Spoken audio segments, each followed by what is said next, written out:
मुख्यमंत्री भूपेश बघेल ने मकर संक्रांति के अवसर पर बलरामपुर जिले के ऐतिहासिक 3 दिवसीय तातापानी महोत्सव का शुभारंभ किया।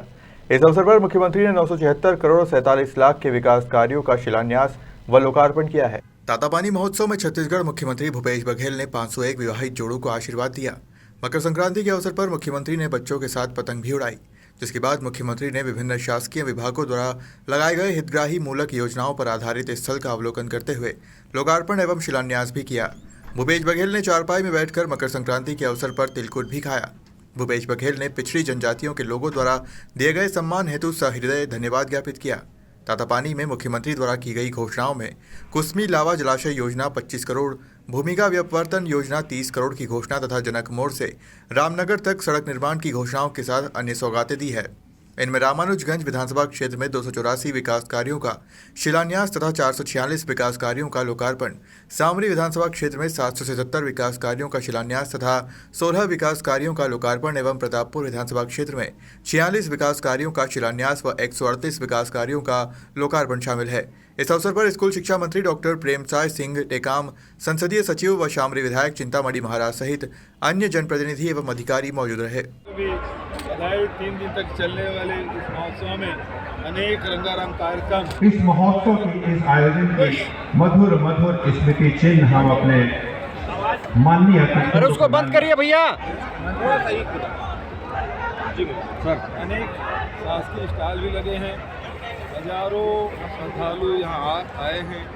तातापानी महोत्सव में भगवान शिव की भी पूजा अर्चना कर रहे हैं। आज मकर संक्रांति है, हमारे बच्चे लोग पतंग भी उड़ा रहे हैं, मुझे भी उड़ाने का अवसर मिला। और यहाँ 1003 करोड़ राशि के भूमि पूजन और लोकार्पण किया गया है। साथ ही अनेक मांगे हमारे विधायक साथियों ने की है, उसकी भी घोषणा मैंने की। सर, कुरुद में जो हुआ था बीओ को हटाने का जो निर्देश दिया सर भेंट मुलाकात में आपने, उसमें जो मंत्री अजय चंद्राकर जो पूर्व मंत्री उन्होंने कहा कि सीएम साहब ने भागवत का अपमान किया, उन्हें चुनाव में इसका नतीजा भुगतना पड़ेगा। क्या कहेंगे सर इस मामले में? देखिए, ऐसा है, मैं अजय चंद्राकर के प्रति पूरी सहानुभूति रखता हूँ। उस बेचारे को कितना विधानसभा में हल्ला गुल्ला करते हैं, फिर भी उसको नेता प्रतिपक्ष नहीं बनाया, संगठन में उसको कोई मौका नहीं दिया। लेकिन वह ये है कि उनके दबाव के चलते उसके घर में भागवत हो रहा है, तो बीओ से आदेश निकलवा लिया। किसी गरीब के घर में भागवत होगा तो आदेश निकलवाएंगे। यहाँ तो हजारों भागवत रोज हो रहा है। क्या बीओ ऐसा आदेश निकाल सकता है कि जहाँ भागवत हो रहे सब गरीब के घर में भागवत हो जाए? नहीं निकालते ना। क्यों उसके यहाँ निकालें? पूर्व मंत्री इसलिए। तो बात यह है कि आदेश ऐसा होना चाहिए जो सबके लिए लागू हो। भागवत के हम कोई विरोध नहीं कर रहे हैं, लेकिन केवल मंत्री के घर जाए भागवत सुने बच्चे और किसी गरीब किसान के घर भागवत हो वहाँ उसके लिए आदेश न निकले, तो ऐसे अधिकारी के साथ क्या करना चाहिए? हम तो रामायण करा रहे हैं, वो तो राम के नाम से वोट मांगने वाले लोग हैं। राम और पर्यटन पथ कभी नहीं बना है। रामायण का आयोजन प्रदेश स्तरीय पूरे देश में पहली बार छत्तीसगढ़ में हो रहा है। वो हमको ना सिखाए, वो केवल धर्म को वोट का माध्यम समझते हैं। गायक उपयोग केवल वोट के लिए करते हैं, धर्म के नाम केवल वोट के लिए करते हैं। वो ये भी कर रहे हैं। यदि ऐसा कर रहे हैं, क्या उसको शोभा देता है कि केवल अपने घर में बुलाएं? भागवत अभी सैकड़ों हजारों गाँव में हो रहा है। क्या किसी बीओ की इस प्रकार से या राज्य सरकार ने इस प्रकार से किसी और दूसरे का निकाला है? मुझे पीड़ा इस बात की है, यदि किसान आदमी अपने घर में भागवत करा रहा है, वो बीओ क्या आदेश निकालेगा?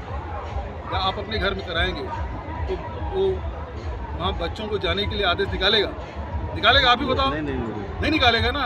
मैं क्या हूँ ठीक क्या हूँ कि वो करवा रहा है, वो ठीक कर लूँगे। लेकिन 1% पर्ची जाने के बाद वो दस्तखत रुक गया है और आज 1.5 महीना हो गया दस्तखत नहीं कर रहे हैं। ये उनको राजनीति मतलब छत्तीसगढ़ से कोई लेना देना नहीं है। ये आरक्षण के में बिल में दस्तखत नहीं करने से वो क्या रहा है? कॉलेज में एडमिशन प्रभावित हो रहा है, नौकरी भर्ती प्रभावित हो रहा है। पूरे छत्तीसगढ़ के नौजवानों के साथ, चाहे अनुसूचित जाति हो, जनजाति हो, पिछड़े वर्ग हो, ईडब्ल्यूएस, सब इससे प्रभावित हो रहे हैं। क्यों नहीं करना चाहिए? और भाई उनका जो दायित्व है, उनका कर्तव्य उसको करना चाहिए। जो न्यायालय का है वो न्यायालय को करना चाहिए। न्यायपालिका क्या फैसला करी, वो प्रीजुडिस होगी, कैसे सोच सकती है? तो न्यायालय में नहीं टिकेगी, इसमें दस्तखत नहीं कर रही। इस प्रकार की बातें कर रही है। दूसरी बात ये है कि राज्य सरकार से सवाल पूछ रही है जब ये संपत्ति विधानसभा की है तो विधानसभा की संपत्ति या तो राज्यपाल उसमें हस्ताक्षर करेगी या उसे वापस लौटाएगी या वो अनंत काल तक अपने पास लेके बैठे रहेगी। लेकिन अनंत काल तक के रख के बैठने के लिए बहाना चाहिए। इस प्रकार से जो हथकंडे भारतीय जनता पार्टी अपना रही है ना, वहाँ विधानसभा में सर्वसम्मति से पास करा दिया और लेकिन बाहर में एक बार भी किसी विधायक ने, नेता प्रतिपक्ष ने एक बार भी राज्यपाल से अपील की बिल में हस्ताक्षर करें। जब आप सर्वसम्मति से पारित कर रहे हैं तो हस्ताक्षर करने के लिए अपील क्यों नहीं करते?